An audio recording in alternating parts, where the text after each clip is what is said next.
महाराष्ट्रातील प्रत्येक घटनेवर असणार आहे आमची नजर. शेती, राजकारण, समाजकारण, क्रीडा, मनोरंजन आणि बरंच काही. आपण पाहताय महाराष्ट्रातील वेगवान न्यूज चॅनल स्वराज्य लाईव्ह.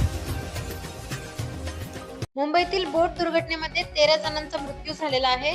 बुचर आयलँड जवळ बोटीने अपघात झालेला आहे आणि अपघातामध्ये 13 जणांचा मृत्यू झालाय, तर 2 प्रवासी अजूनही बेपत्ता आहेत. त्यांचं शोधकार्य देखील सुरू आहे.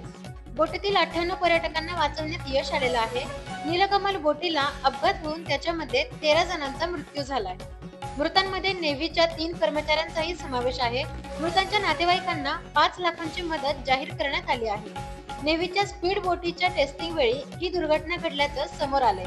जास्त क्षमतेच्या इंजिनमुळे बोटीवरील नियंत्रण सुटले आणि मुंबईत गेटवे ऑफ इंडियाच्या समुद्राजवळ नीलकमल बोटीला झालेल्या अपघातात 13 जणांचा मृत्यू झाला. मृतांमध्ये 10 पर्यटक तर 3 नेव्हीच्या जवानांचा समावेश आहे. 2 जणांची प्रकृती गंभीर असून दुपारी 3:55 नीलकमल बोट बुजर आयलँड जवळ आलेली असतानाच नेव्हीच्या बोट तिथे आली होती आणि नेव्हीच्या बोटीच्या इंजिनाची चाचणी सुरू होती.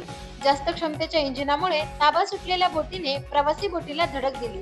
या धडकेमुळे प्रवासी बोट बुडाली आहे आणि बोटीतल्या 101 प्रवाशांना वाचवण्यात यश आले. मात्र बोटीतील 10 प्रवासी आणि नेव्हीच्या बोटीवरील 3 जणांचा मृत्यू झालाय. मृतांच्या नातेवाईकांना 5 लाखांची मदत जाहीर करण्यात आली आहे. शिवाय या प्रकरणाची नेव्ही आणि राज्य सरकारकडून चौकशी करण्यात येणार आहे.